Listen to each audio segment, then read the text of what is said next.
Pirmās 12 dienas pēc tavas dzimšanas dienas ir patiešām maģisks laiks, kurā tu vari uzlabot savu dzīvi, novirzot enerģijas uz noteiktām savas dzīves jomām, izveidojot tā saucamo dzīves scenāriju uz nākamajiem 12 mēnešiem. Pirmās 12 dienas simbolizē galvenās tavas dzīves jomas, kas atbilst taviem 12 horoskopa sektoriem. Tāpēc visa gada dzīve līdz nākamajai dzimšanas dienai ir atkarīga no tā, kā tu pavadīsi šīs pirmās 12 dienas. Šodien ir tavs personīgais jaunais gads, un tu pati vari likt pamatus panākumiem visa savu personīgā gada garumā, turklāt visās dzīves jomās. Pirmā diena simbolizē tevi un tavas personības attīstību, arī tavu izskatu un ķermeni. Tāpēc šajā dienā vēlams pierakstīt savus mērķus, jeb savas vēlēšanās. Un, lai šos mērķus būtu vieglāk sasniegt, tad būtu vēlams sevi kaut kā pilnveidot. Piemēram, iegādājoties jaunu un skaistu apģērbu. Vari doties arī pie friziera, palutinot sevi, piemēram, ar jaunu frizūru, grimu vai manikīru. Kopumā pirmo dienu velti savas dzīves svarīgākajam cilvēkam, tikai un vienīgi sev. Otrā diena ir saistīta ar taviem ienākumiem un arī ar materiālajiem resursiem, kas arī simbolizē tavas vērtības. Tāpēc novērtē šodien visu to, kas tev jau ir un ko tu esi sasniegusi ar pateicību. Pierakst arī savus mērķus, piemēram, kādu ienākumu līmeni vēlēs sasniegt gada laikā, cik plāno saņemt mēneša laikā vai gada laikā. Un šajā dienā darbojies ar naudu fiziskā līmenī. Piemēram, saskaita visu savu naudu, kas tev ir tavā maciņā vai tavos bankas kontos. Un šajā dienā naudu labāk netērēt vispār, arī veikalā. Tieši otrādi, šodien ir jācenšas to iegūt no dažādiem avotiem. Tad nauda tev nāks klāt visu gadu. Trešā diena simbolizē komunikāciju, informācijas plūsmu un arī pašattīstību.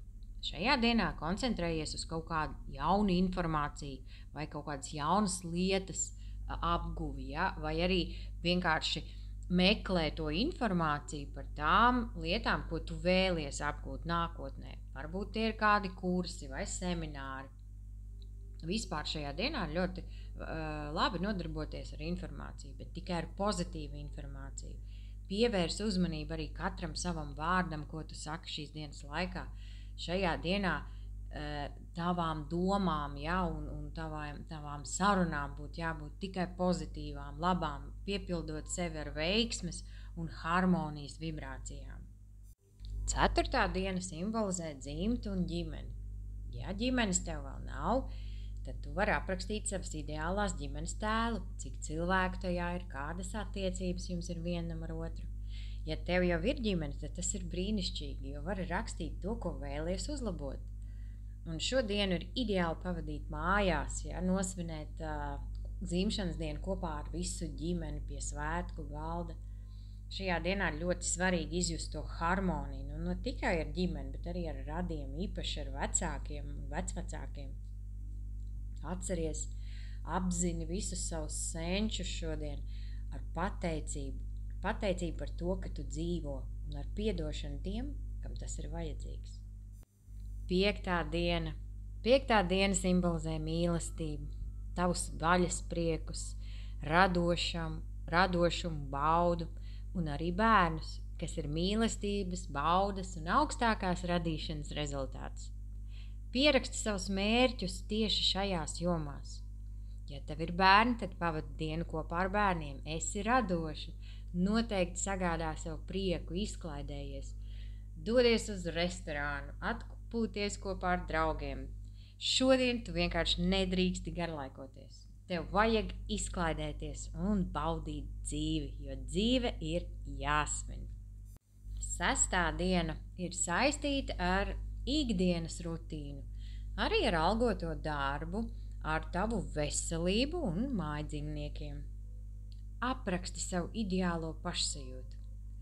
Velti šodien laiku sev, piemēram, veicot kādas veselībai noderīgas procedūras, aizēj uz pirti, masāžu, nodarbojies ar jogu, meditāciju, ja? Īpaši uzmanību pievērs savam uzturam. Šodien centies nepārēsties, un arī ēdienam jābūt tādam veselīgam un vieglam. Ja? Uzraksti arī par darbu, kādu tu vēlies, ja tev jau ir darbs, vai kādu tu vēlies, lai viņš būtu, varbūt tu vēlies viņu uzlabot, vai kādas tu vēlies attiecības ar kolēģiem.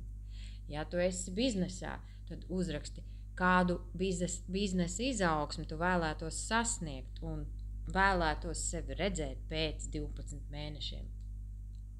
Un arī veicot ikdienas mājas darbus, dari to ar īpašu mīļumu šodien un ar pateicību.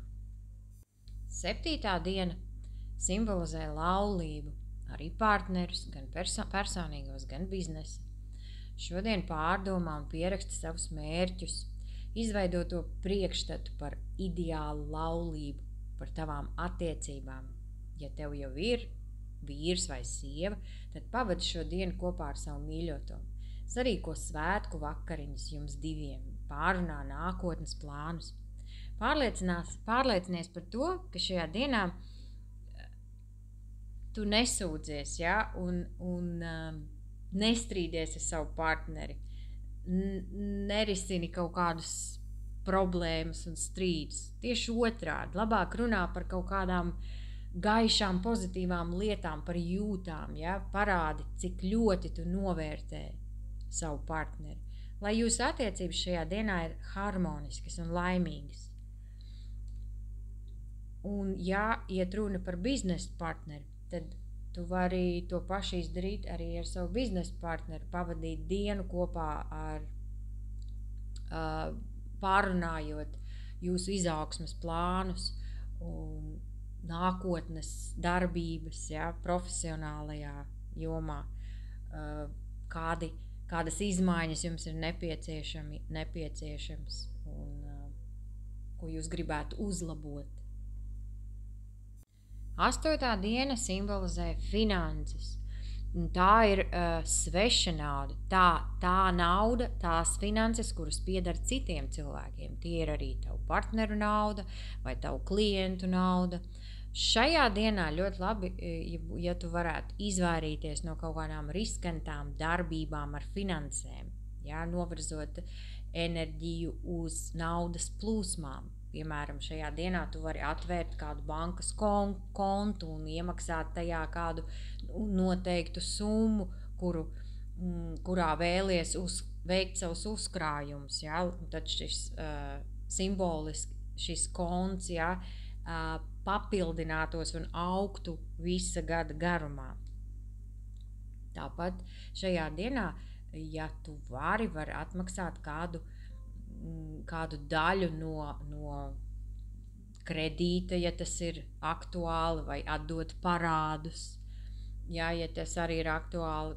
Vispār šī 8. diena simbolizē attīrīšanos un atbrīvošanos no kaut kā novecojuši, no kaut kā nevajadzīga. Tā kā brīnišķīga diena, ka tu varētu iztīrīt savus skapjus, kaut kādus plauktus, ja, atbrīvoties no lietām, kuras tev vairs nedara, novecojušas, kuras tu vēl nevalkā, dot labdarībai, ja, un arī viss, kas ir novecojis, ja, viss, kas tev vairāk nav vajadzīgs, ka tu to atdot kādam, priecājies par to, pateicību, par to, ka tas jau tev kalpojas, nokalpojas, ja, un vairs nav vajadzīgs un noderēs varbūt kādam citam.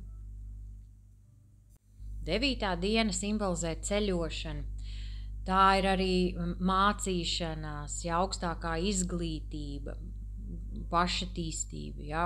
Šajā dienā tu vari uzrakstīt tās valstis, kuras tu vēlies apmeklēt, vai varbūt kādu izglītību vēlētos iegūt. Un, ja šajā dienā apzināti dosies ceļojumā, tad iespējams, ka tev gada laikā arī ceļojumi palielināsies. Ja? Bet, ja tu tikai plāno, tad būtu ļoti labi, ja tu meklētu informāciju par par kaut kādu ceļojumu, kurā vēlies doties, ja, bet to informāciju tu meklētu tajā 9. dienā, kā jau parādot savam prātam, ja, ka tu esi gatava doties uz šo gala mērķi un jau tā kā apzināti meklē visu informāciju par viesnīcām, naktsmītnēm, ja, kādus objektus tu tur gribētu apskatīt, ja, tā kā dodot to signālu augstajiem spēkiem, ja, kad esi gatava ceļot, gatava attīstīties. 10. diena simbolizē tavus mērķus, tavu karjeru, tavu statusu, augstākos profesionālos sasniegumus. Šajā dienā tev ir skaidri jāapzinās, kāds ir tas tavs augstākais, ambiciozākais mērķis, ja, ko tu vēlies sasniegt un kam tas ir vajadzīgs. Kādu karjeru tu vēlies, ja tu esi algotā darbā, apraksti savu ideālā priekšnieka tēlu, kādas attiecības tu vēlies ar priekšniecību. Ja vēlies pati kļūt par priekšnieku vai uzkāpt pa karjeras kāpnēm, tad tā kā skaidri iedomājies, kā tas viss izskatīsies, kā tu jutīsies esot šīs priekšnieka amatā. Ja? Un iedomājies visu to sasniegumu kopumu, ja? Ko tu vēlies tieši sasniegt savā profesionālajā sasniegumā. 11. ir tavs sapņu mērķu diena, kad ir apkārt jābūt draugiem, dombiedriem, sociālie tīkli. Ja? Šajā dienā ir svarīgi domāt par saviem sapņiem, par savām vēlēšanām un aprakstīt to savu sapni, domāt par to visu dienu, ja? un tajā brīdī izjūtot jau tās prieka vibrācijas, it kā šis sapnis jau būtu piepildījies, un tas jau notiek ar tevīm šodien, ne tikai nākotnē. Par cik šī diena simbolizē arī draugus, tad, ja vēl neesi nosvinējis savu dzimšanas dienu ar draugiem, tad šodien tā būtu pati perfektākā diena, kad dzimšanas dienu var svinēt tieši ar draugu paziņu pulku. Un pati pēdējā 12. diena, tā ir kā visa apļa gada noslēgums. Tā simbolizē vientulību, noslēpumainību un arī garīgumu. Nevis saistībā ar reliģiju, bet to garīgumu, kad tu domā par savu dzīves jēgu, apzini savu iekšējo pasauli. Šodien, 12.